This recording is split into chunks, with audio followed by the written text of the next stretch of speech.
Salut à tous, on se retrouve aujourd'hui pour un nouveau tuto. Donc là je vais vous parler de comment se mettre à la piste. Donc c'est assez facile, ça coûte un petit peu cher quand même quand on veut débuter et qu'on n'a pas tout. Donc moi je vais vous donner 2-3 petites choses de base pour réussir à se faire plaisir sur piste sans forcément débourser les 100 et des 1000. On a tout ce qu'il faut dans notre garage, après il faut juste équiper un peu la moto, le pilote et savoir s'orienter un petit peu sur quel circuit choisir et dans quelle catégorie aller courir. Donc avant toute chose, il faut savoir que si vous vous mettez à faire de la piste, c'est un sport qui est quand même dangereux. Vous pouvez vous bûcher, vous pouvez exploser la moto, vous pouvez vous faire mal aussi. Après il y a des gens qui sont sur place exprès pour vous donner un coup de main, vous aider et tout ça. Mais dans le but ultime, c'est pas de tomber, ni de se faire mal, ni quoi que ce soit, c'est juste de se faire plaisir. Donc premier point, on va parler de la moto. Donc la moto déjà de base, en fonction des circuits, mais on va dire les plus restrictifs, faut pas que la moto fasse plus de 95 décibels. Donc grosso modo, c'est l'échappement d'origine. Il y en a certains qui arrivent à passer avec des échappements, on va dire, homologués avec une chicane. D'autres qui arrivent à passer sans les chicanes, donc après ça c'est en fonction de la moto et de ce qu'il y a en dessous. Moi je sais que j'avais remonté la boîte à fumée et le pot d'origine pour être sûr que ça passe et surtout en cas de chute d'éviter d'exploser mon Accra à 800 balles. Donc ça là-dessus c'était un petit plus et c'était pas plus mal. Derrière il faut, si vous voulez, préparer votre moto de tous les jours. Donc comme moi je l'ai fait, les choses évitantes qui sont à enlever, ça va être les rétros, ça va être les clignotants, ça va être la plaque, ça va être tout ce qui est à côté de la moto. Donc par exemple les cale-pieds arrière, c'est bête mais si on en fracture un, qu'on tombe ou n'importe quoi, bah, ça peut être des pièces un petit peu embêtantes à retrouver. Donc ça c'est des pièces à retirer. Pareil, il ne faut pas hésiter à enlever tout ce qui est les feux. Parce que si vous mettez du scotch transparent ou n'importe quoi, il ne faut pas que les feux soient allumés, il ne faut pas que votre frein arrière soit allumé aussi, au cas où quand vous freinez, le feu stop s'allume. Donc ça c'est des petites choses aussi à savoir. Les clignotants, s'ils sont sur les côtés apparents, mettez du scotch, mais le plus simple c'est quand même de les enlever, quoi. Scotcher les feux pour éviter en cas de chute, toujours pareil, qu'il y ait des débris qui se mettent sur la piste et que ce soit super la galère pour enlever tous les débris sur la piste. Donc après partir avec des pneus en bon état, donc privilégiez peut-être des pneus on va dire plus sportifs que routiers, vous aurez un meilleur feeling et surtout ils mettront beaucoup moins de temps à se mettre en chauffe sur la piste. Derrière pareil, les plaquettes de frein, ayez des plaquettes en bon état, ça sert à rien d'aller avec des plaquettes qui sont complètement mortes. Vous n'allez pas pouvoir freiner, il faut savoir que quand même vous freinez assez souvent, c'est très prolongé et on hésite des fois à tirer dessus. Donc on fait des freinages très longs et les plaquettes elles morflent vraiment leur race, quoi. Pareil les petits plus, ça va être de ne pas faire le plein complet de sa machine quand vous allez vouloir aller rouler. Faites un plein à la moitié et ayez un jerrycan à côté pour re-remplir. Et derrière, pareil pour ce qui est frein, ayez on va dire le bon sens de mettre des durites Tavia. Parce que les durites classiques elles vont chauffer, elles vont se dilater et au bout de 3 tours votre freinage il sera nul à chier. Pareil pour les leviers, pensez à prendre des leviers repliables.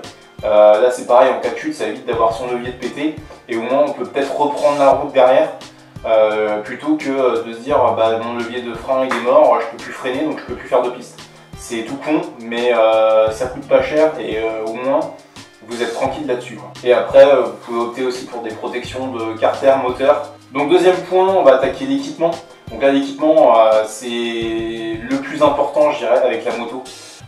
Donc moi, j'ai fait le choix d'acheter une combinaison. Donc moi, j'ai pris une DMP chez Dafimoto. Elle m'avait coûté, il y a 2 ans, elle m'avait coûté 400 €. Donc c'était pas vraiment hyper cher. Et elle est de très bonne qualité, donc pour l'utiliser 2, 3 ou 4 fois par an, ça suffit largement. Ça sert à rien d'investir dans une Denez ou une Alpinestar à 2000 balles, c'est aucun intérêt, à moins que vous vouliez faire vraiment de la course et en faire tous les week-ends. Sinon prenez on va dire du entrée de gamme et vous serez aussi bien servi, quoi. Donc sinon si vous n'avez pas si vous n'avez pas de combinaison, c'est pantalon et veste zippée. Donc il faut qu'elle soit raccordée pour faire une espèce de combinaison. Donc ça c'est, on va dire que c'est toléré pour faire de la piste. mais le mieux c'est quand même d'avoir une combinaison. Derrière, avoir une dorsale, donc homologuée CE moto. Derrière le casque, c'est obligatoire d'avoir un double D, donc les micrométriques qu'il y a sur certains casques. Espérez même pas faire de la piste avec, non. C'est double D obligatoire. Parce que les micrométriques, c'est du plastique et en cas de choc, si ça casse, bah, votre casque il est éjecté et la tête est morte complètement. Derrière, après, les bottes et des gants. Donc en bon état, pas de trous, privilégiez toujours des gants sport qui remontent au-dessus de la manchette. Donc ça évitera, si vous tombez, que la veste se retrousse, que les gants se barrent ou n'importe quoi, que ce soit votre peau qui soit en contact avec les graviers. Les gants, c'est pareil, en cas de pluie, bah, les gants ils sont complètement trempés. Et c'est pas terrible de rouler pendant 20 minutes avec des gants qui sont trempés, on n'a plus le même feeling et c'est pas terrible. Donc voilà pour ce qui était de l'équipement. Le troisième point, on va dire assez important, ça va être tout ce qui est logistique. Donc tout ce qui va pouvoir vous apporter de la qualité, de l'amélioration en dehors de la piste.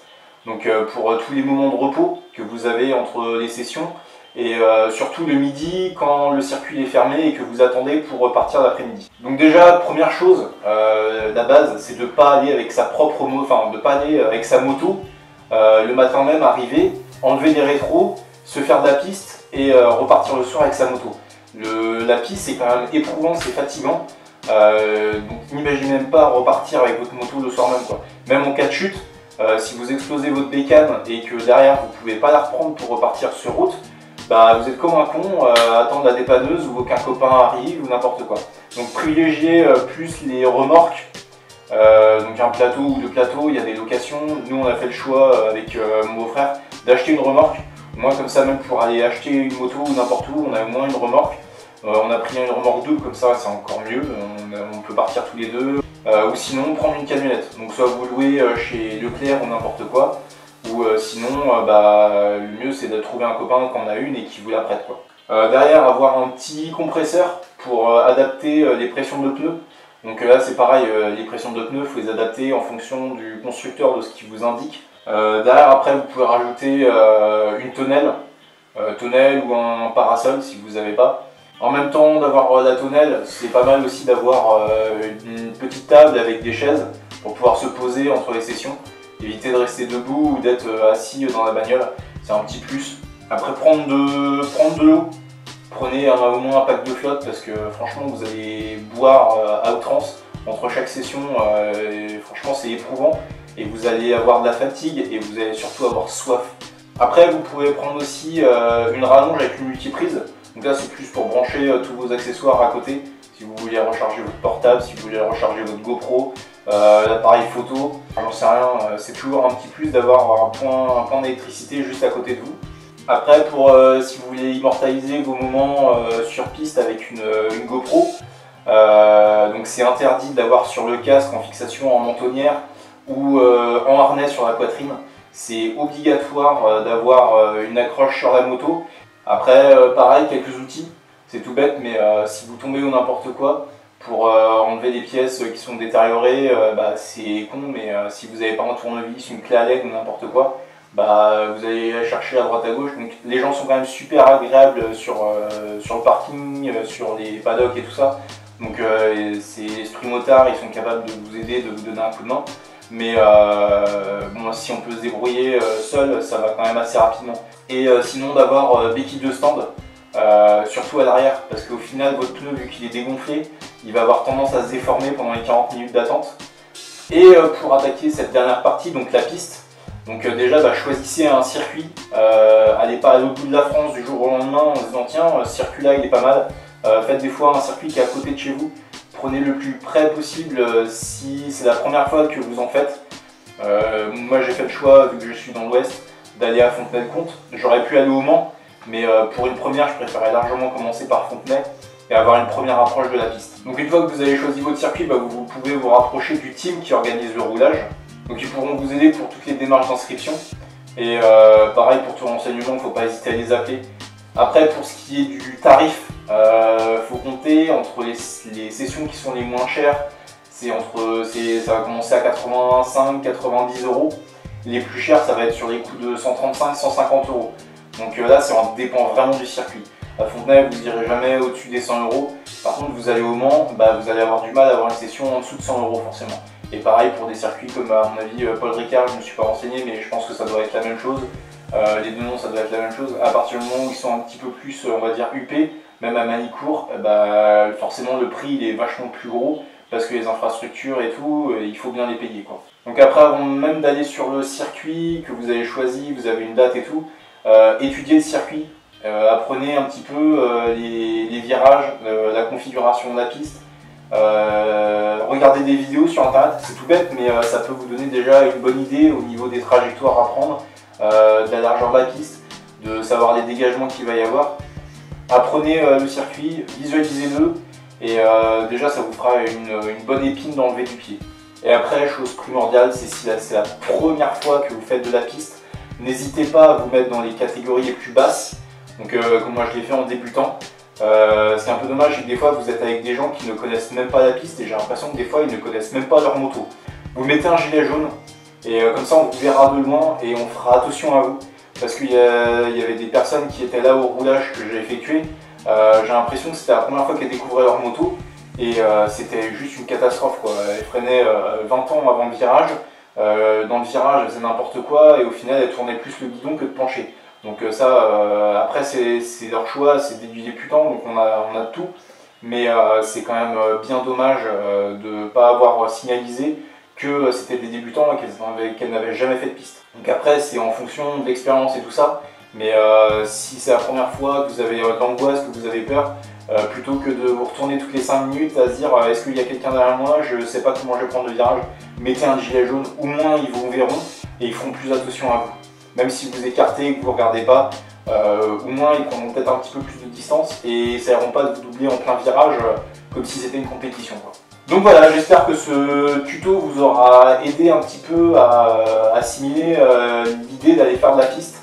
J'espère que j'aurai parlé d'à peu près tout. Si vous avez des questions, n'hésitez pas à les mettre en commentaire juste en dessous de la vidéo. J'y répondrai, je chercherai, mais c'est sûr que je pourrais peut-être pas tout dire dans la vidéo. Donc n'hésitez pas à mettre en commentaire et partager à tous ceux qui veulent se lancer dans la piste. Je sais qu'il n'y a pas beaucoup de tutos qui parlent de se lancer dans la piste. Il y a beaucoup de tutos pour expliquer les positionnements sur la moto et tout. Mais ça c'est encore quelque chose qui est au-delà on va dire, de mes compétences. Moi à mon niveau, je veux juste vous faire partager l'expérience que j'ai eue. Donc voilà, donc j'espère que ça vous aura aidé. Prenez soin de vous, ride safe, et je vous dis à très bientôt pour de nouveaux essais. Allez, ciao ciao!